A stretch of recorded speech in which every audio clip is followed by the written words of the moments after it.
que o deputado federal também fez uma crítica em relação ao governo, né, em relação ao pagamento analisando, né, que eu li também nas redes sociais aí sua, e quando se para pagar o povo, né, para que tanta demora, para que tanta injustiça, para que tanta gente na fila, né? Exato, muita gente aguardando, muita gente que ainda não recebeu, e aí tem aquela fala assim, ó, mas o auxílio emergencial já atendeu 50... O presidente chegou a dizer isso um dia e eu discordei dele, da forma respeitosa com que eu sempre discordo, porque eu estou lá na Câmara, não é para xingar o presidente da República, não é para ofender, não é para colocar apelido. Estou lá para apoiá-lo nas ações boas para o país e para criticá-lo de forma construtiva. O presidente disse em uma entrevista assim, mas pagou para 59 milhões de brasileiros, deu problema para 1 milhão, vamos focar nos 59 milhões que deu certo? Eu disse, pelo contrário, eu não tenho que focar nos 59 milhões que deu certo, porque eu não sou pago para parabenizá-lo, eu tenho que focar nos 1 milhão que deu errado, e se der certo para 59.999.000, eu vou focar nos 1.000 que não deu certo. Se não deu certo para 1, eu vou focar nesse 1. Esse é o meu papel como fiscalizador do dinheiro público, que é isso que um deputado federal, um deputado estadual, um vereador é. Infelizmente, isso tem se deturpado ao longo dos anos. A gente tem hoje no Brasil, salvo as exceções que existem, nós temos bons vereadores, bons deputados, mas não é a maioria. A gente tem hoje câmaras de vereadores, um poder legislativo municipal em todo o país. E quem está me assistindo, pode ser do norte, do nordeste, do sul, sabe que é verdade.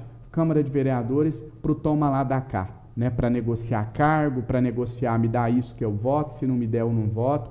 Então, Marcelo, eu costumo dizer o seguinte, sabe quem é o grande culpado da corrupção que corre solta no nosso país? Nós do Poder Legislativo. Nós, Poder Legislativo como um todo, do Senado às câmaras municipais lá do interior, a gente tem que ter a hombridade de dizer, nós somos os culpados do país estar do jeito que está. Mas quem está roubando é o Poder Executivo, é o prefeito que desviou, mas cadê o vereador que não fiscalizou? Cadê a fiscalização? É o governador que roubou, cadê o deputado estadual que não fiscalizou? Então a responsabilidade, ela é nossa, é do Poder Legislativo. Se não existisse isso, teríamos uma outra situação, um outro cenário. Uma outra situação completamente diferente. Vou aproveitar a deixa da sua pergunta, ainda sobre a questão auxílio emergencial, para colocar um outro ponto que eu acho extremamente importante, tem a ver com o que a gente está falando de representar, de fiscalizar. André Janones, até quando vai o auxílio emergencial? Né? Tem gente me questionando, vai até dezembro, vai até agosto e etc. Teve ou não teve uma votação na Câmara e os deputados teriam votado contra a prorrogação do auxílio? Aproveitar aqui a nossa audiência, o espaço para esclarecer. A gente tem que ter uma boa interpretação de texto, de leis. A minha função como deputado, também como advogado, porque eu sou advogado, é saber fazer essa interpretação. Então, tem uma grande diferença entre eu dizer que você é obrigado a fazer algo, que você vai fazer, afirmar, e dizer você pode fazer caso você queira. Todos os 513 deputados votaram a favor da lei que instituiu o auxílio emergencial. Todos, não teve um que votou contra. Essa mesma lei determinava por força da lei que o governo federal teria que pagar abril, maio e junho. E falava que depois disso o presidente, o governo federal estava autorizado a pagar o auxílio emergencial. Ou seja, governo, se você entender que tem que continuar pagando o auxílio, pode pagar, nós deputados estamos autorizando. Então, é verdade que todos os deputados votaram para instituir o auxílio? É verdade, não foi só o André Janones. É verdade que todos os deputados votaram para autorizar o presidente prorrogar o auxílio tanto que ele quiser? É verdade, tanto que ele prorrogou em julho e em agosto sem precisar passar pelos deputados de novo. Agora, é verdade que deputados votaram contra obrigar, ou seja, garantir que o governo vai pagar até dezembro? É verdade também. Então não é fake news, é uma realidade. Houve a votação de uma emenda a um projeto e nessa emenda modificava a lei, aonde fala que é uma faculdade, que o governo está autorizado, que ele pode, passaria a constar que o governo pagaria o auxílio até dezembro. Essa foi a emenda que foi derrotada por 323 a 109. E agora, então não vai estender? Agora o governo pode estender. Ele continua autorizado a estender até dezembro, mas ele não é obrigado, continuou do jeito que estava. Ou seja, o segundo semestre começando, 2020 começando semana que vem, pode ter uma nova mudança aí disso, então. Pode ter uma nova mudança, o governo pode autorizar, mas pode não autorizar.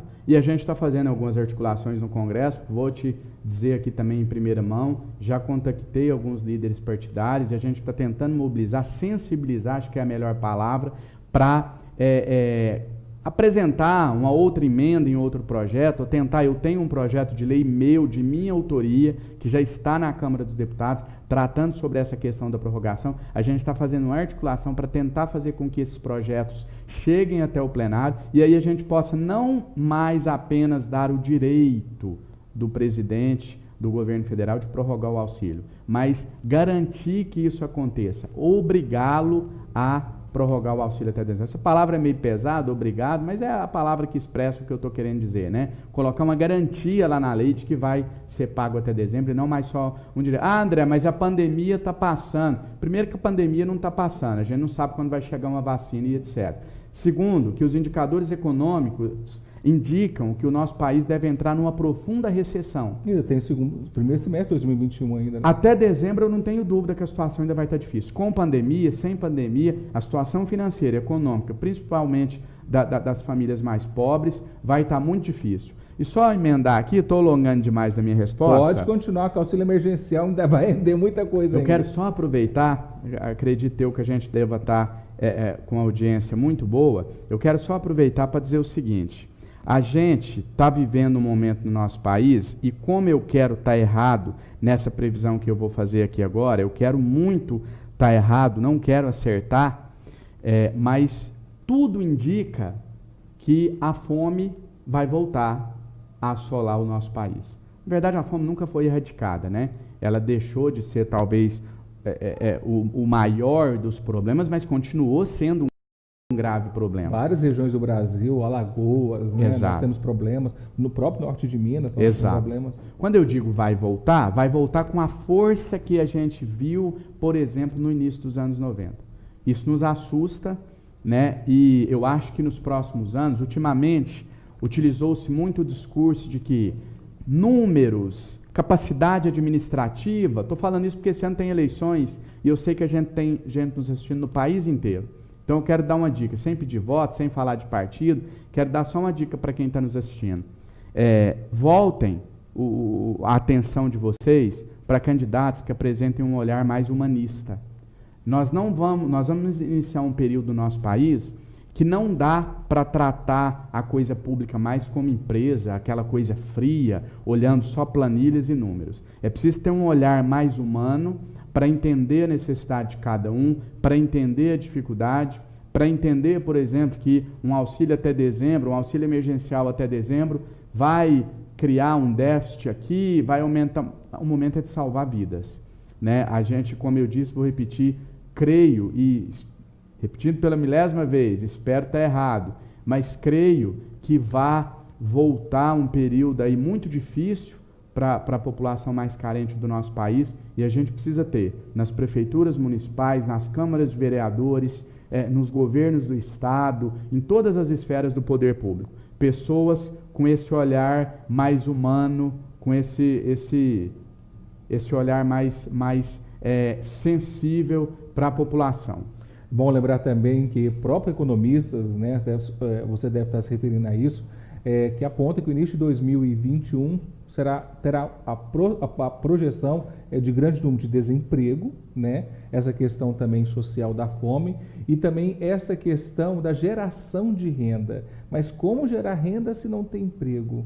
Né? Um desafio, ou seja, estender esse auxílio emergencial até dezembro, né? É bom, é excelente, mas já podem começar a pensar.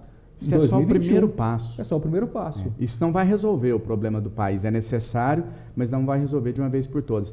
E falando do desemprego, que é uma questão importante que você levantou, a gente também vai começar a pagar o preço, agora sentir na pele, o preço por a gente ter praticado um verdadeiro desmonte na educação. Não vou nem chamar de desmonte, é pior do que isso, porque nunca esteve montada, a gente nunca teve uma grande educação referência mundial no nosso país, mas os resultados que a gente teve nos últimos anos foram catastróficos.